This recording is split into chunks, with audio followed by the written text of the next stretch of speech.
নমস্কার ফ্রেন্ডস, সবাইকে সাহাস cooking blog চ্যানেলে স্বাগতম। আজকে আমি বানিয়ে দেখাবো ট্যাংরা মাছের তেল ঝাল। পুরো ভিডিওটি দেখতে থাকুন। ট্যাংরা মাছের তেল ঝাল বানাতে এখানে কিছু কেটে ধুয়ে ট্যাংরা মাছ নিয়ে নিয়েছি। প্রথমে ট্যাংরা মাছগুলোতে সামান্য হলুদের গুঁড়ো, সামান্য মরিচের গুঁড়ো ও পরিমাণ মতো লবণ দিয়ে দেব। প্রথমে কড়াইতে পরিমাণ মতো তেল দিয়ে মাছগুলোকে ভালো করে মাখিয়ে তারপর কড়াইতে একের পর এক দিয়ে দেব।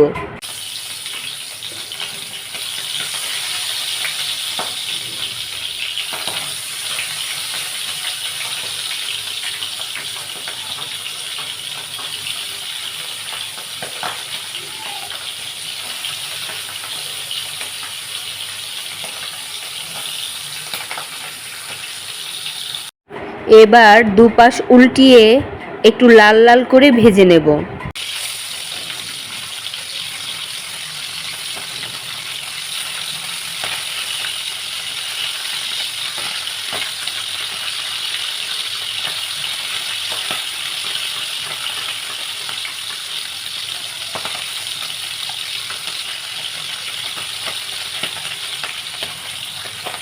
এবার মাছগুলো ভাজা হয়ে গেছে, বাটিতে উঠিয়ে নেব।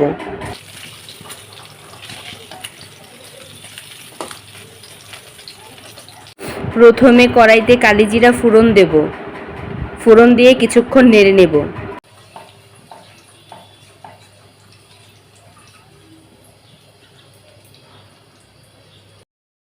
এই বাটিতে আমি পরিমাণ মতো হলুদের গুঁড়ো, মরিচের গুঁড়ো, ধনিয়া গুঁড়ো ও স্বাদ মতো লবণ দিয়ে একটা পেস্ট বানিয়ে নিয়েছি। এখন কড়াইতে দিয়ে দেব। দিয়ে ভালো করে মশলাটাকে কষিয়ে নেব।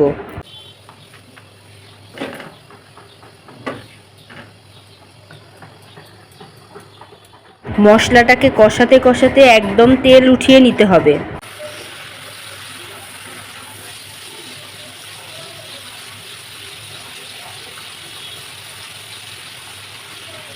মশলাটা আমার কষে এসেছে।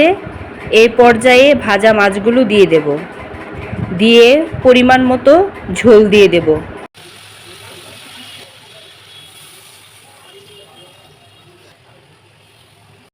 একটু নেড়ে নেব।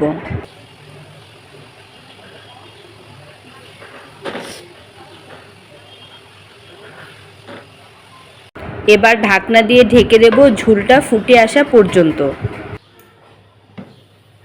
তরকারিটা আমার হয়ে গেছে, এবার নামিয়ে নেব।